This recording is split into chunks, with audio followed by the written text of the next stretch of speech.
Fifth question.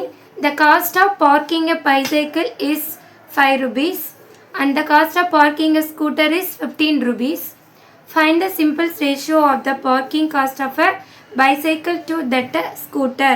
என்ன சொல்லியிருக்காங்கன்னா அது பைசைக்கிளை வந்து பார்க் பண்ணுற காஸ்ட் வந்து 5 ருபீஸா, அதே ஸ்கூட்டர் பார்க் பண்ணுற காஸ்ட் வந்து 15 ருபீஸா. இங்கே எதுக்கு ரேஷியோ கேட்குறாங்கன்னா பைசைக்கிள் அண்ட் ஸ்கூட்டர். இப்போ நம்ம ஃபஸ்ட்டு என்ன ரைட் பண்ணலான்னா parking cost of a bicycle எவ்வளோ சொல்லியிருக்காங்கன்னா 5 rupees. Okay, next parking cost of a scooter எவ்வளோ சொல்லியிருக்காங்க 15 ருபீஸ். நெக்ஸ்ட் என்ன சிம்பிள் ரேஷியோ எது கேட்டிருக்காங்க பைசைக்கிள் டு ஸ்கூட்டர். பைசைக்கிள் என்ன வருது 5, ரேஷியோங்கனால இஸ்ட்டு போடுங்க. ஸ்கூட்டருக்கு வந்து 15 ருபீஸ். ஓகேவா, இது வந்து ரேஷியோனே இதோட ஸ்டாப் பண்ணிடலாம். சிம்பிள்ஸ்ட் ஃபார்மில் நம்ம மாற்றணும். சரியா, இப்போ ரெண்டுமே சிம்பிள்ஸ்ட் ஃபார்மை மாற்றணும்னா ஃபஸ்ட் இது ஃப்ராக்ஷனில் ரைட் பண்ணணும். 5/15 இது ரெண்டுமே என்ன டேபிளில் நம்ம டிவைட் பண்ண முடியும் 5 டேபிளில். ஸோ என்ன பண்ணலாம் 5/15.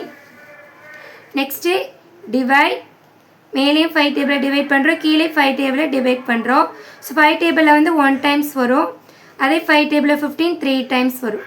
அப்போ நம்மளுக்கு என்ன ஆன்சர் வரும் simple ratio of bicycle to scooter 1:3. ஓகேவா, அதாவது என்ன கொஸ்டின் கேட்குறாங்கன்னா பைசைக்கிளுக்கும் ஸ்கூட்டரோட ரேஷியோ தான் கேட்குறாங்க. பைசைக்கிளுக்கு 5 ருபீஸ், ஸ்கூட்டருக்கு 15 ருபீஸ்.